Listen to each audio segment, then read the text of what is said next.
Usually நாங்கள் every year எண்ட்லையும் ஏதாச்சும் resolution எடுப்போம். நெக்ஸ்ட் இயரில் இருந்து இதெல்லாம் செய்யணும், இதெல்லாம் செய்யக்கூடாதுன்னு ஒரு பெரிய லிஸ்ட்டே போடுவோம். பட் காம்ப்ளிகேட்டடான விஷயத்த பாதியிலேயே ஸ்கிப் பண்ணிடுவோம். அதெல்லாம் விடுங்க. நெக்ஸ்ட் இயரில் இருந்து நான் என்ன மாதிரி விஷயங்கள் எல்லாம் ஃபாலோ பண்ண போகிறேன் தெரியுமா?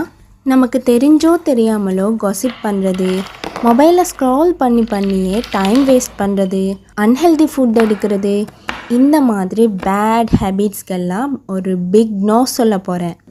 அதுக்கு பதிலாக என்னையும் என்னை சுற்றி இருக்கிறவங்களையும் பாசிட்டிவ் வைபோடு வச்சுருக்க போகிறேன். என்னோடய வீட்டை ரொம்ப ரொம்ப க்ளீனாக வச்சுருக்க போகிறேன். ஹெல்தியான நியூ ரெசிபீஸ் எல்லாம் ட்ரை பண்ண போகிறேன். என்னையே நான் ரொம்ப பிஸியாக வச்சுருக்க போகிறேன். இந்த மாதிரி விஷயங்கள் எல்லாம் 2026 நான் ஃபாலோ பண்ண போகிறேன். கைஸ், நீங்கள் என்ன மாதிரி விஷயங்கள் எல்லாம் ஃபாலோ பண்ண போகிறீங்கன்னு சொல்லுங்கள், நானும் தெரிஞ்சுக்கிறேன்.